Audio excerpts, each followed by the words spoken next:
My husband's first love had a depressive episode and jumped off a building. In a fit of rage, he dragged me, 8 months pregnant, to an abandoned amusement park and strapped me to a drop tower ride.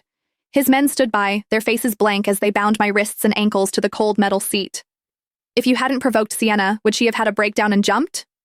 Terrified of heights, I clutched at the restraints, my swollen belly making it hard to breathe. Tears streamed down my face as I admitted my mistake, my voice cracking as I begged him, "Hugh, please, let me go." I promised, I swore, I'd never appear in front of Sienna again. But my husband only looked at me with chilling indifference. "Ava, for the sake of the child, I won't divorce you." His voice was calm, almost gentle, but it only made the next words colder. "But the pain you've caused Sienna, I want you to pay it back 100, no, 1,000 times over."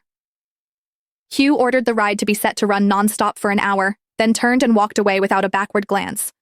The machinery groaned to life, the seat jerking beneath me as the tower rose higher and higher. I fought against the restraints, screaming until my throat felt raw. Every time the ride plunged, my stomach flipped, the terror so intense I thought I might lose consciousness. Then, on one brutal drop, pain ripped through my body, sharp, hot, and unstoppable. A rush of fluid gushed between my legs, soaking my dress and the seat beneath me.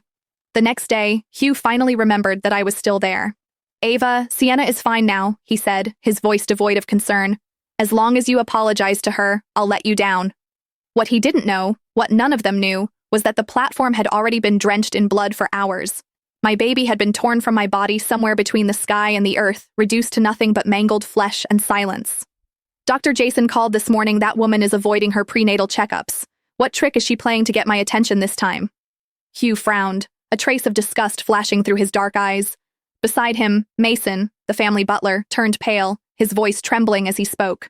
"Sir, Madam still hasn't been taken down, and she's terribly afraid of heights. She won't even step onto the second-floor balcony. Now that she's in her late pregnancy, could something have happened?"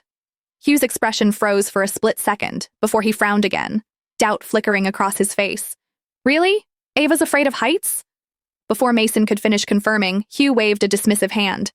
"It's just a drop tower. It's not like she's actually jumping off a building. Let her be scared. It might teach her a lesson so she won't bully Sienna again."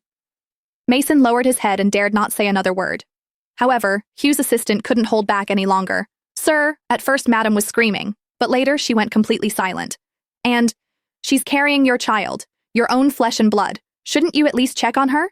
Hugh's expression shifted slightly, but the brief flicker of realization was quickly replaced by scorn.